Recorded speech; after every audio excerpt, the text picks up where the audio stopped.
So the hardest move probably was when we moved to San Diego right before sixth grade started. And I had a hard time adjusting to middle school.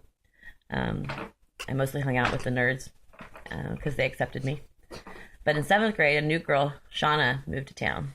And Shauna and I quickly became best friends. And in eighth grade, both of our parents ended up splitting up. And so that brought us even closer. And we got into trouble a lot together as a result of our parents splitting up and us going through our own angst. The first really big time was when we ran away from home.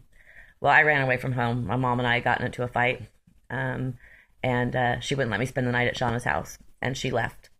So I called Shauna and said my mom changed her mind. And I walked all the way across town, like 6 miles, to get to Shauna's house. And I showed up with a big suitcase, and I had bigger plans, to run away from home. So my mom ended up calling Shauna's mom, and they talked, and it was agreed I'd spend the night. But they didn't know what was in store.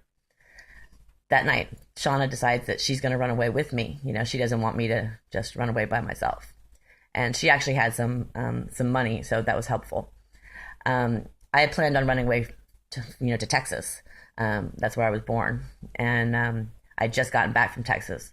And I'd stayed at this campground in Garner State Park, where I had met these hooligans who were staying at the campground and living off people's stuff in their igloo. So I thought this seemed like a good idea. So early, like, 3 o'clock in the morning, Shauna and I sneak out of her house, and she's got this tackle box full of makeup because our big plan is that we're gonna, look older and get jobs and, live in Texas. And I've got my big suitcase full of clothes, and we go to the Greyhound bus station, in downtown El Cajon, and it was a couple-mile walk, and we had to wait for a while for the bus station to open, and then it does, and we can only afford bus tickets to El Paso, which is only halfway across Texas. I mean, it's the start of Texas. It's only halfway to our journey. And then we have to wait a couple more hours for the bus. And so finally the bus gets there, and we're headed to El Paso. And when we stop in Yuma, Arizona, there's police outside. And the next thing you know, Sean and I are getting hauled off to juvenile hall because apparently in Arizona, you're not allowed to cross the street without your parents' permission. So we were in juvenile hall for like 3 hours in Yuma, Arizona, while we waited for our moms to come and pick us up from San Diego.